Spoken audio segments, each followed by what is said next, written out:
Hi, it's Darcey. Thank you for taking the time to answer my questions. My first question is, if you could visit the Museum of Lost Umbrellas, what would you hope to find there? If I visited the museum, I would want to see obviously lots and lots of umbrellas. I love umbrellas. I think they can be incredibly beautiful, gorgeous fabrics and everything. But they can also be really funny and quirky, and so obviously hundreds and hundreds of umbrellas.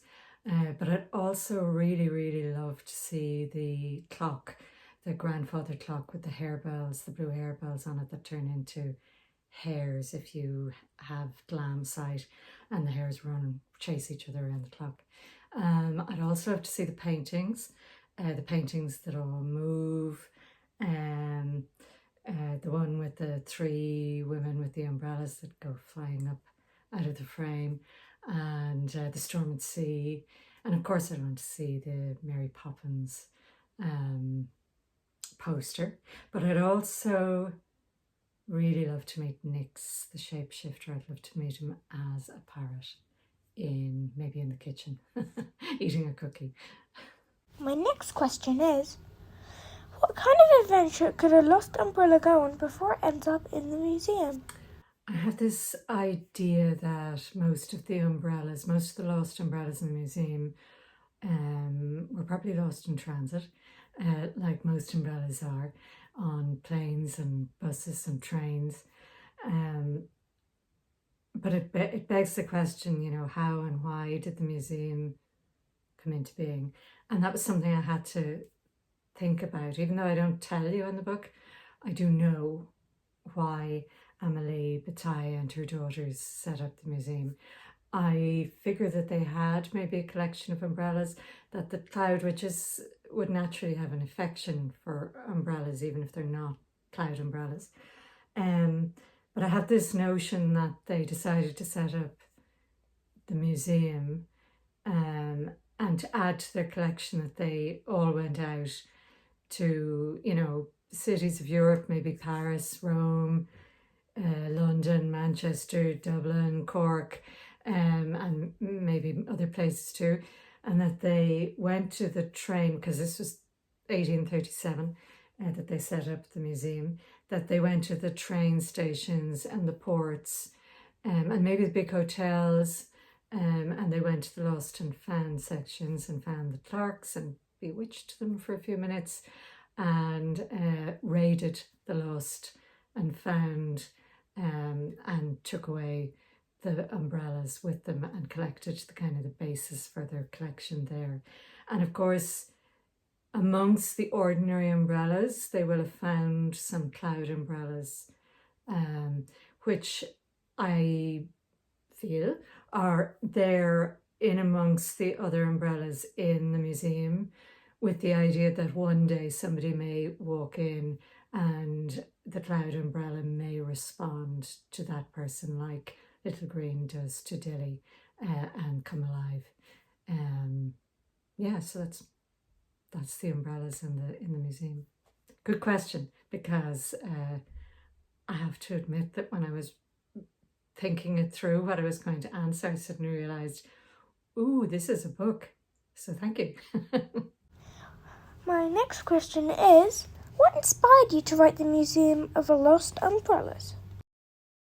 The idea for the book, I woke up with it one morning in July 2020, and the idea came as the museum, and that it was on an island. That was the Museum of Lost Umbrellas on an island. And later in the day, I remembered that a few years previously I had been on Peaks Island, which is an island off Portsmouth in the US, and it's a little island, and I remember spotting a sign in the window of a completely ordinary little house, and the sign said, "The Museum of Umbrella Covers is closed for the season." And I just found it hilarious that there was a museum in the front room of this house, with umbrella covers in it, and it just stuck. with me, and obviously went into the back of my head and came back out as this idea several years later. I think it collided with another time. I was coming out of the big arena in Dublin after a concert, and there'd been a huge storm that day. And when we were walking along the quays back to the bus stop, there were just umbrellas everywhere, just wrecked umbrellas, looking like they were climbing out of bins and scuttling along the gutters and across the street and under tables and under benches. And they were just everywhere. There were hundreds of them. And they were all looking like they were in action, like they'd been in a big battle. And they were all, for some reason, they were all black, except there was one solitary pink umbrella. And again, I think that just it was so visual that went into my head and got all mixed up in there. And then the third thing I think that collided with those two things to create the idea was when I was about 8 or 9 years of age. I was in Kilkenny with my parents, and they brought me into an inn, and we were waiting for the soup to arrive, and my mother turned to me and said, "This inn once belonged to a witch." And my parents weren't fanciful people, and I can remember just being really shocked, because if they were telling me it belonged to a witch, it must have belonged to a witch. And to me, witches belonged in children's storybooks. And this was Kittler's Inn. This was Dame Alice Kittler's Inn, dating back to 1320s. And Dame Alice Kittler was the famous witch of Kilkenny. Now, she was accused of being a witch and hounded. She was either going to burn at the stake or she had to run, so she ran. And she, of course, is part of the story.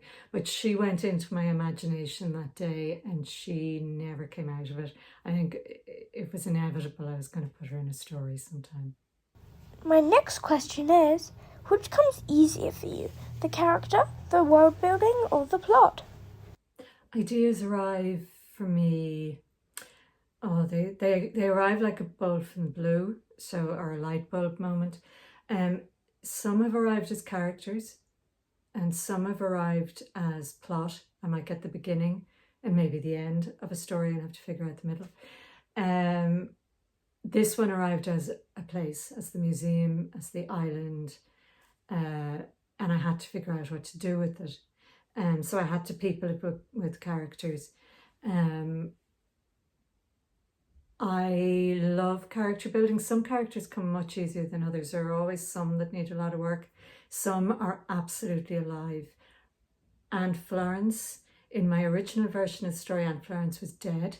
And she left Dilly's family the house in her will, on the condition that they came and lived on the island. But she was so alive in her will that when I came back to the story, like about a year later, to look at it and see if I could make something of it, I killed off Dilly's mum and brought Aunt Florence to life because she was just so alive. And the big thing with this book was the world building. I'd never really tried to world build something like this before. I've never done a real fantasy setting like this. So that's been difficult. It's been hard work. It's been fascinating. It's been a learning curve, because everything has to, you can't just pull stuff out of the air. There has to be a reason for it, and there has to be a logic to it within the world, and it has to work, and it's going to have to work across all the books. So I've had to be quite careful, and I've often had to answer questions from my editor, like why does this work this way? What's going to happen if somebody does X? So that kind of thing. I've had to come up with reasons. I've had to come up with logic, which is really interesting. I really enjoyed it. Do you sketch while writing your novels, even if they're not illustrated? I've definitely done little scratchy, very rough pencil drawings of some of the characters like Dilly, Parsley, Nick's as a parrot. I needed to make sure I knew what an African grey parrot looked like. And James Ledreed, trying to just figure out what exactly he looked like. Things like the house at Tail End, where the turret was, how the house functions, so that I knew where I was going in it. I would have looked houses up online then to check if that kind of house would have existed in the time that I say it was built. I found one just like I wanted. And the door, I would have sketched the door, and again I found one online that was a real owl door. And Little Green, I would have sketched her to see how she would work, how she would move, and made myself make sure the details were working, and also how they fly with umbrellas. I know the other day for book 2 I was sketching somebody falling off an umbrella in mid-flight to see what would happen. But these sketches are inclined to happen in the margins of the manuscript as I'm editing, and there's a lot of those, so there's a lot of drafts and so on, so I'm afraid they all end up in the recycling bin. But here are some that didn't. There you can see Nick's, and you can see Darcey and some umbrellas, and I did some other sketches of Darcey recently, because I was making a stamp to have with me when I'm signing the books. This is the one that ended up in the stamp. Very, very tiny, but it'll be when I'm signing books as a stamp. Thank you for taking the time to answer my questions. Darcey and Willow out.